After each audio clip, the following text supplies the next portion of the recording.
You know, I was just, what are you doing here? That's what I wanted to say. What are you doing here?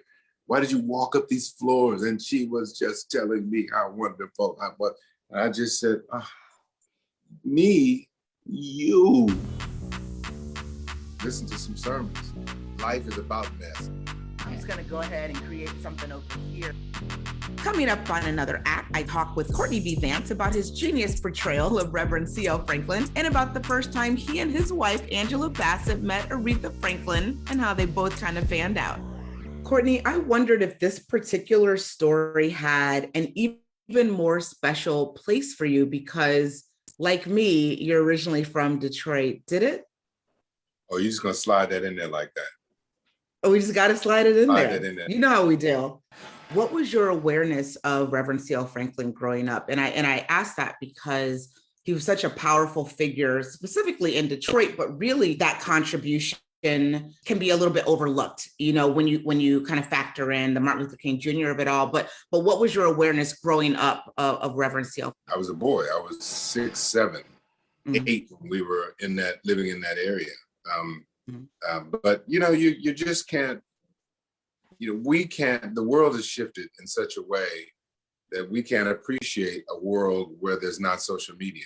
Where, you know, in order to become famous, in order to become well known, you really had to get out there and drive, or fly, or you know, do something unusual for the time, which was sell your sermons as albums.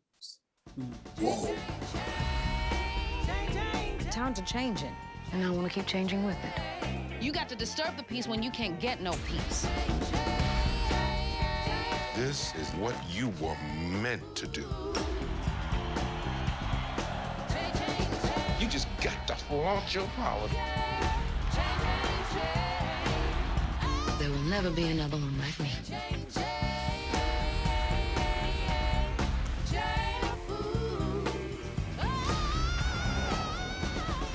He was enormous in his implication. Was he as enormous as MLK? No, because he didn't have that platform. But in the church circles, MLK and he were just like that. And that's why they were best friends. Everybody knew everybody in the church world, and the world was, you know, was what it was. You know, we can't, you know, look at it and say, well, that they were this, the world was different back then. And, you know, and they were men of their time. At the end of the day, Aretha and those children loved that man, however he was. And there was some residual issues and some mess, but life is about mess and how you deal with it. You know, you've done this before where you have portrayed someone who is real rather than fictional. Where do you start when you do that? What's your process like when you start to become someone who actually physically walked this earth?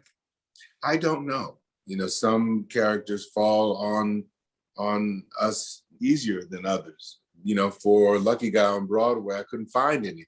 So I had to back into that from listening to George C. Wolfe say whatever George C. Wolfe said about my character, I, you know, layered that in. So, so with this one, I just listened to a lot of his sermons. I said I could do that on this one because his sermons are all digitized.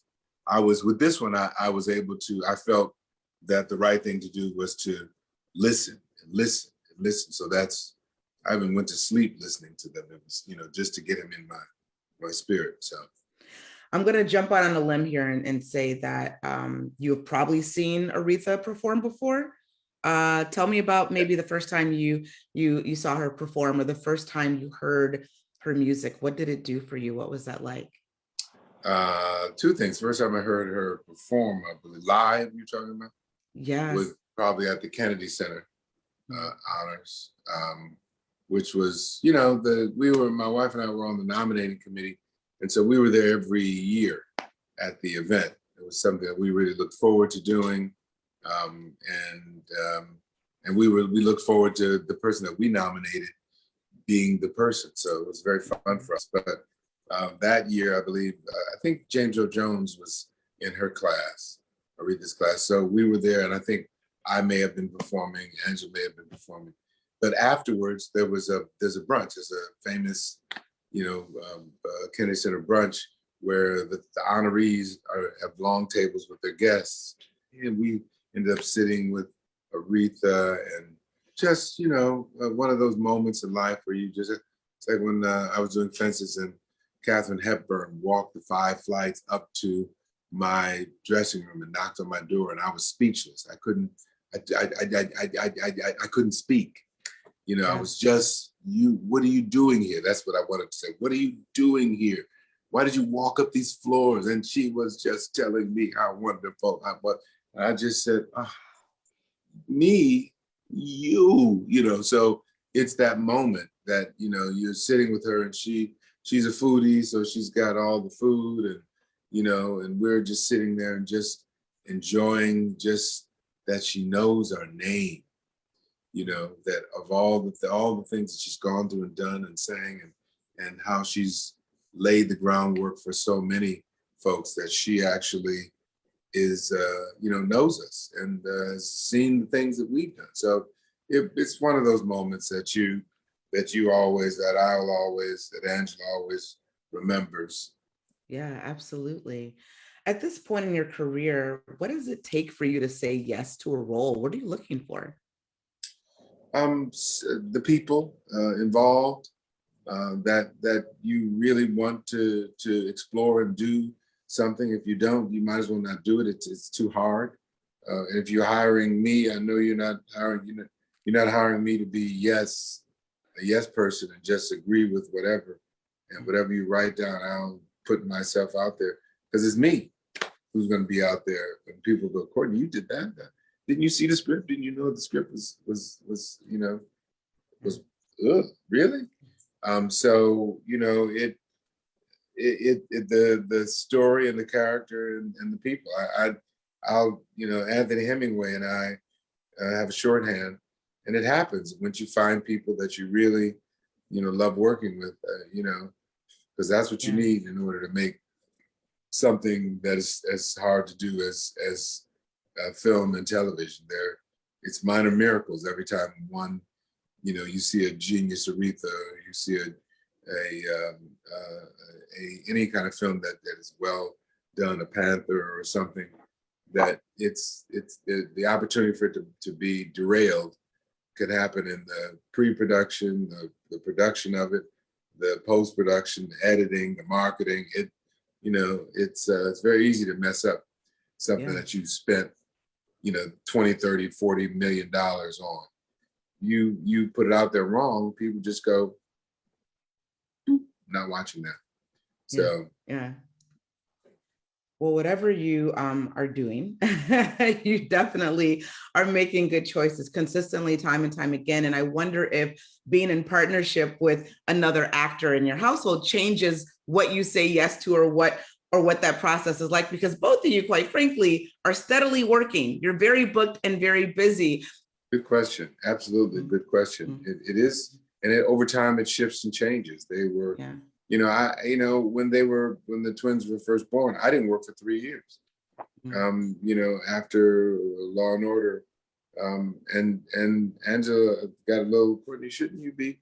I said, I will be. But right now, I'm home, and the nanny is not raising the children. I'm home for the first 3 years. And thank God you're working, because the household is still able to operate. But when it's time, I'll get back to work. But it's always a negotiation and a navigation for us, because we never, when they were young, never wanted both of us to be out working at the same time. So a lot of times I would take jobs that would, if I had to go out, would only require me to be out for maybe a week or two. And while I'm out, I'm always coming back on weekends. So, and just to be able to say, I'm here, I'll take them to school today, take the load off of you. I got the groceries. I say to get them that laundry, get those vacuum that for you. Didn't get that for Wacom. What are those clothes doing over there? Get the bottles, the recycle bottles, put them out. Is anybody gonna wash your car? who's going to wash one of these cars? Nobody wants any money. I want some money. Then you better get out there. I mean, so, and then I'm out. That's our job as parents, as far as we see it, to lay down how it's supposed to go so that you know what the boundaries are. I love that. Do the kids have the acting bug too? Because their parents, not for nothing, are two of the best to ever do it. So are they thinking about entering the family business? Yeah, I think they're into music. But you know, I mean, Angela knew what she wanted to do right away. I didn't know. It's hard enough to figure it out. And I didn't figure it out until I was in my second year in college. So unfortunately, you know, most young people feel they need to go and decide already and come out knowing, or go in knowing. You say, okay, that's fine, but you don't cut yourself off from the exploration. This is the time, the first 2 years of it, because after that, you do have to know. You got to be clear, but the first 2 years.